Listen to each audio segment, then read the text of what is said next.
Today's episode is brought to you by Mazars. SoundCartel. Driving online purchases, sign-ups and the like isn't just the domain of the hard sell, but the website experience itself, how seamless and intuitive it is. Have you checked your website experience lately? From SoundCartel, I'm Nicole Goodman, and this is Business Essentials Daily.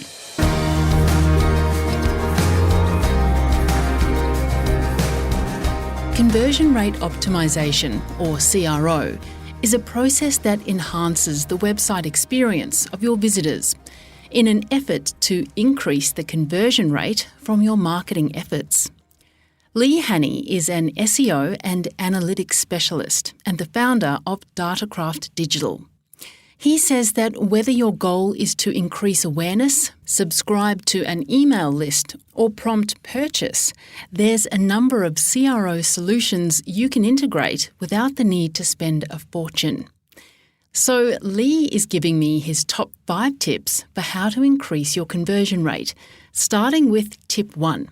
Create equal value for the value you are requesting. When somebody actually comes to your site, either you've convinced them through advertising or marketing or email comms that you have what they're after, or it could be that a friend has referred them to you. But if they don't feel as though they're getting that expectation or that value when they arrive, then there's a fair chance they're not going to convert, buy, purchase, inquire. The people need to feel as though that they're actually getting a good deal, and that deal doesn't have to be a discount. It has to be they know they're getting value for their time and effort, and that there's a reason to shop with you or to take a next step. So don't just put in a newsletter, sign up to our newsletter and leave it at that. If you're writing a lot of information and you're writing great content, and then at the bottom of that content you have, hey, sign up to our newsletter and be alerted when we have the next update, then you're giving someone a reason to convert. Same for an e-commerce business as well. Like, you don't just say, join our newsletter and the big pop-ups. You see it all the time. I mean, a lot of people do this, but there's a reason why they say, sign up for our newsletter and receive 10% off your first order, because you're offering some value there. And if your key goal in that instance is this is a new user, if we get them on our email list, then we can remarket to them later, then you're just giving that little hook, which is enough to convert them. Well, tip 2 is to target messaging to segmented audiences. Tell us about this one. Yeah, so at a basic level, it's about understanding, are you talking to an existing customer when you're sending out an email versus a regular shopper versus a first-time customer. Lifetime value could be a segment as well, where there's a high-value customer that we want to keep happy, so maybe you're thinking about sending them additional promotions or value adds. And demographic as well, or location could be another factor there in terms of segments. But if you tailor your messages based on what you're trying to get out of that particular set group, then you have much more success versus sending the same email offer to everyone every time. Thirdly, you say remove obstacles that slow audiences in taking the desired action. Yes, so user experience here is the key one. Site speed and performance, slow sites will, especially on mobile, will kill conversion. Try to avoid annoying user experience issues like pop-ups and hello bars, like the things that pop down from the top of your mobile screen or pop up from the bottom. Use things like that sparingly, because if they come up at the wrong time, they can annoy the customer and you might lose them. The same goes for too many ads on a mobile screen. I mean, mobile screens are pretty small, and if people are constantly scrolling through ads to find your actual content, that's going to be a bit of a deal breaker as well. Yeah, super annoying. Optimize your landing page and call to action is your next tip. What's the best way to go about it? It's often overlooked in terms of the importance to conversion. So we might be looking at the mobile landing page versus the desktop. And that can be 2 very different experiences and potentially different customer, different demographic types that are using those. So it's even just understanding how the 2 vary and optimizing with that in mind is going to be something that a lot of people aren't doing. And there's so many things you could change, but even just basic things like if you're trying to capture leads from a landing page, is the form in the right spot? Should that be moved further up the screen from a mobile perspective to improve that lead capture? Or is the call to action button being below the fold or out of the viewport on mobile, so people aren't realising that that's the next step you want them to take. These are things that can seem obvious until you start to test them and you go, oh, hang on a minute, that actually made a big difference when we changed a few small things around. Well, you mentioned testing. The fifth bit of advice is to A/B test. What is A/B testing and why is it important? Right. So, I segued into that quite well, didn't I? You did. The A/B test, if you think about create a hypothesis and say, well, on the mobile page, I think if we move that form higher up, we will get more conversion.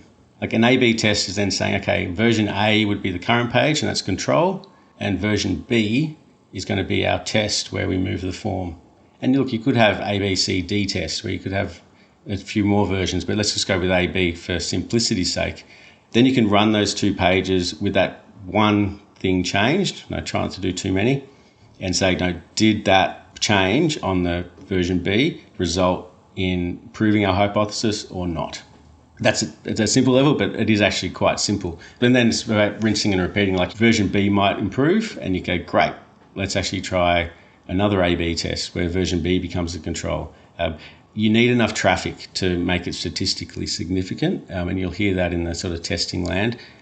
For a small business, you might sort of say, well, we don't get a lot of traffic, but let's run a version B for a month and see if that improves things. Like, you don't need fancy tools to do an A/B test. You might just change something out for a month, and if it doesn't improve, you might change it back. Doesn't cost you anything more to do it that way. Yeah.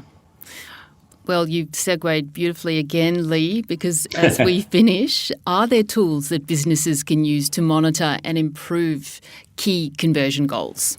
Yes, so sure. Google Analytics is sort of a foundational piece around tracking the website, and conversion is sort of a must-have in this instance, or something similar to Google Analytics anyway.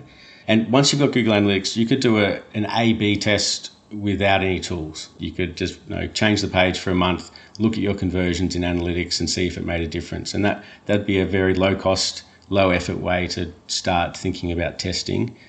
If you scale it up a bit, or you want to, you've got the resource to do a lot more here, you could start to look at tools like Google have a free option with Google Optimize, plug into your site and run basic A/B tests and even multivariate testing. Now, I won't go into that, but that's basically you're testing a lot more variables on a different page, but you need a lot more traffic to actually get a result from that. Paid tools, you then start looking at things like unbounce.com, where you could build marketing landing pages, and you can run A/B tests and different versions of your landing pages to see if you can improve conversion rate for those landing pages. So that's more specific to, say, advertising channels where you're sending users from paid search through to a key landing page before they go through to the website. There are then other tools like VWO, or Visual Website Optimizer, and Optimizely, more medium-sized, larger businesses there, because they aren't cheap. But that's when you can, you've got a lot of traffic, you've got a lot of revenue, and you start to look at, okay, A/B tests, multivariate tests, how do we squeeze every little bit out of this website? But yeah, start small with analytics and maybe some optimize from Google, and that can get you well on the way. That was Lee Hannay, founder of Datacraft Digital.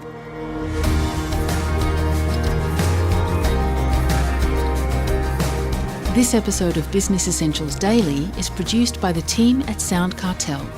Thanks for listening. I'm Nicole Goodman. We'll bring you more Be Daily tomorrow. Follow @BE Daily Podcast across social media and head to bedaily.com.au for more from the Business Essentials Daily podcast. SoundCartel. This episode was brought to you by Mazars. To find out more, visit mazars.com.au. That's mazars.com.au.